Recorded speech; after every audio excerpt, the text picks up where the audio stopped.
ministro do Supremo Tribunal Federal, André Mendonça, determinou que a Polícia Federal envie ao Supremo todos os depoimentos, perícias e demais atos da investigação sobre as fraudes no INSS.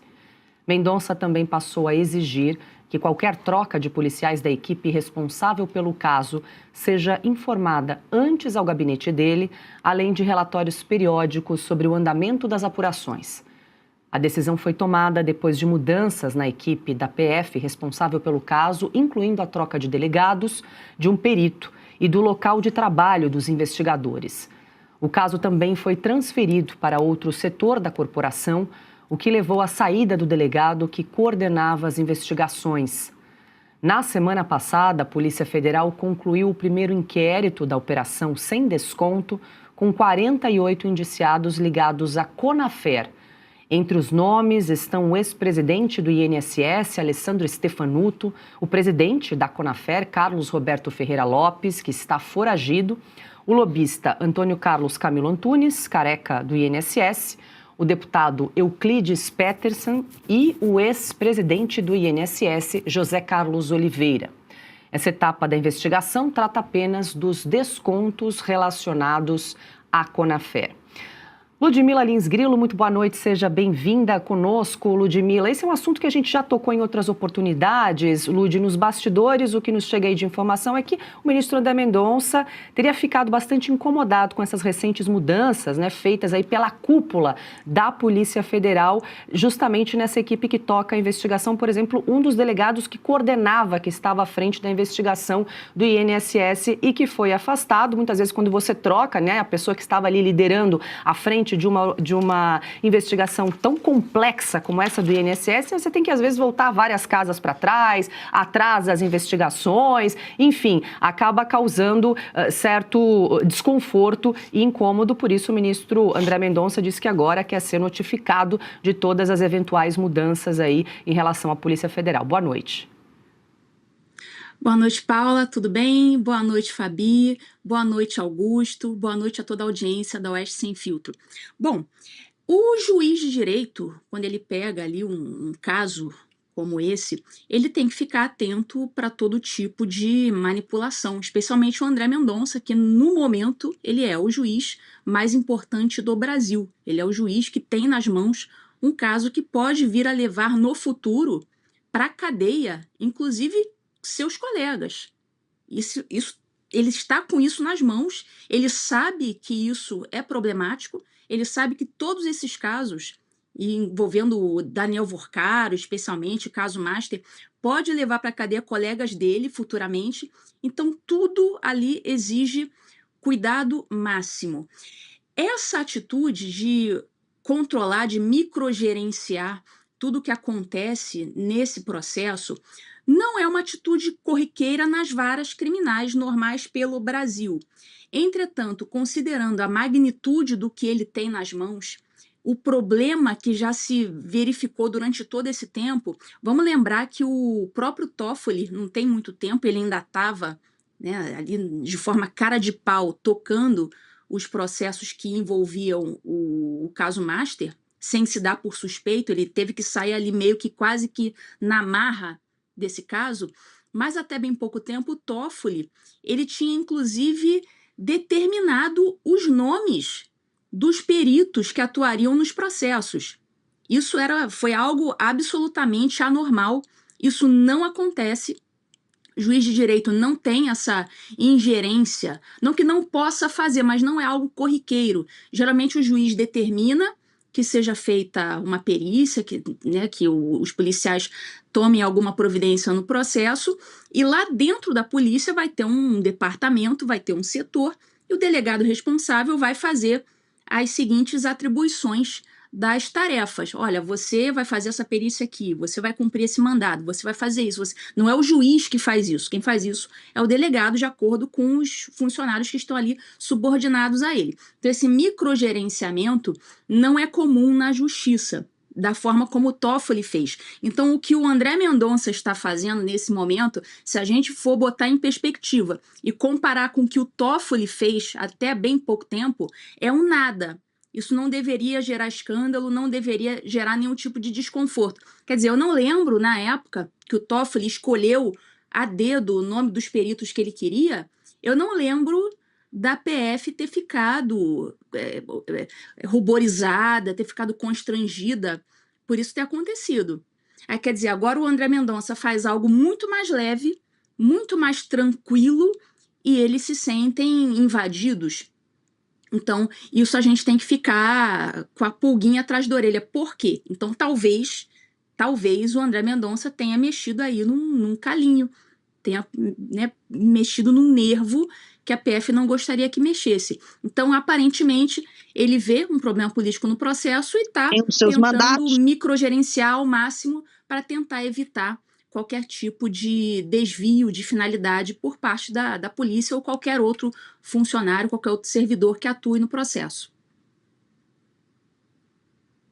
Bosco fazendo jornada dupla, saiu do Jornal da Oeste, segunda edição, e agora nos brinda então com a sua presença em Oeste Sem Filtro. Boa noite, Fabi, seja muito bem-vinda. A Ludmila lembrou bem, quando Dias Toffoli ainda era relator desse caso, ele chegou a indicar 4 peritos para trabalhar no caso, por exemplo, do Banco Master, né, que a gente está falando também sobre a questão do INSS, mas no caso do Master, especificamente, o ministro Dias Toffoli indicou os 4 peritos e ainda decretou aquele sigilo absoluto, que ninguém podia saber o que estava acontecendo em relação àquele processo. Logo que o ministro André Mendonça, então, ficou à frente, passou a comandar, ser o relator desse processo, ele retira o sigilo absoluto e passa a dar um pouco mais de autonomia e independência aos agentes da Polícia Federal, que tiveram muito trabalho. Eram 8 aparelhos celulares, acho que 9 aparelhos celulares que foram apreendidos só de Daniel Vorcaro, não é mesmo, Fabi? Boa noite, seja bem-vinda. Boa noite, Paula. Boa noite, Ludmila. Boa noite aos demais da bancada e também a todos aqui da audiência da Oeste Sem Filtro. Bom, o mundo está invertido, né? A gente tem aí, como você bem explicitou recentemente, uma operação do próprio Toffoli, determinando, além de tudo isso que você disse, Paula, que também ficasse no gabinete dele, né? Que é um total absurdo. Você ia cautelar provas dentro do gabinete, né? Muito conveniente, sabendo dos escândalos que vieram posteriormente, mas que ainda não foram investigados. A gente precisa fazer aqui colocar a mensuração do que é. Por exemplo, o ministro Alexandre de Moraes determina ordens à Polícia Federal que, no meu entendimento, elas poderiam ser contestadas, já que a gente tem aí a deixa de que se tratariam de ordens ilegais, mas a gente não vê nem um recadinho passado como esse acabou sendo passado em relação ao Mendonça. Então, o Mendonça, ele está de olho ali, porque de fato ele tem que ficar. É sabido que a Polícia Federal do Lula não é essa polícia assim tão independente. Tem o caso vinculado ao INSS, que é outro caso que o Mendonça está cuidando, que pode chegar no Lulinha. Então, ele sabe disso tudo. Então, ele tem que aumentar esse controle, mas chegou na imprensa de uma forma muito rápida. Então, de fato, a Polícia Federal me parece aí que tem lado, e esse lado é justamente contrário ao que a própria instituição vai fazer. Eu acho que vai ficar um trabalho duplo, porque ela vai ter que dizer aí que realmente não gosta desse tipo de operação, desse tipo de controle, para ter uma independência que, infelizmente, neste Brasil atual de Lula nem é saudável, né? Acho que ela tem que ficar vinculada às normativas, ficar vinculada à lei, mas a gente já viu que o André Mendonça está incomodando.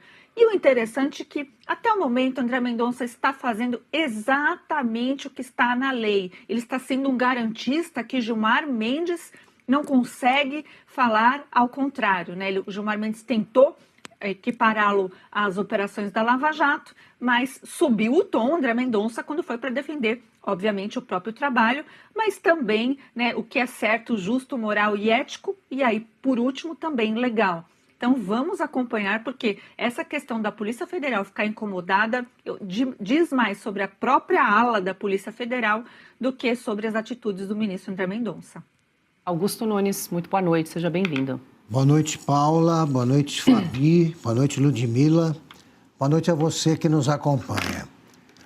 O ministro André Mendonça, pelo menos, continua pensando, né? Continua lembrando que o escândalo do INSS só não foi o maior do ano porque entrou em cena o André Vorcaro com o seu Banco Master. Daniel Vorcaro com o seu Master. O caso do INSS confirma que no governo Lula, desde que o PT chegou ao poder, elegeu um presidente, ocorre no Brasil um enorme escândalo, é um caso de corrupção gigantesco por ano, um por ano. Seria o maior do ano, repito, se não viesse o escândalo do Massa. Pois bem, não pode ser esquecido. Não pode ser esquecido. O Supremo impediu que a era a CPMI, né? Não era a CPI só. Que o Congresso ouvisse o depoimento do Lulinha. Também não conseguiu ouvir o irmão do Lula. A família Lula está envolvida até o pescoço nisso.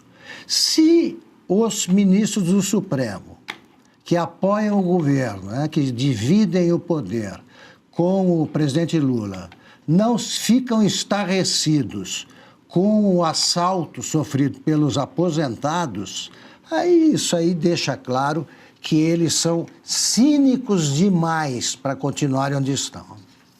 Queria só aproveitar e fazer uma pergunta, Augusto, que você até tinha levantado. A quem cabe essa troca, por exemplo, de integrantes da Polícia Federal, que às vezes estão lotados no gabinete do ministro do Supremo? Eu vou jogar essa pergunta para a Ludmila, porque eu até ouvi uma crítica, Ludmila, que caberia à Procuradoria-Geral da República, a PGR, esse controle externo da Polícia Federal e não ao Poder Judiciário. Por isso, essa crítica também ao ministro André Mendonça, que tentaria ali controlar, né, a questão dos agentes da Polícia Federal no caso do INSS. Posso completar? Por favor. Se eu quisesse ser ladrão, o meu sonho seria ter como superintendente da Polícia Federal o Andrei Rodrigues e ser investigado aí pelo Supremo.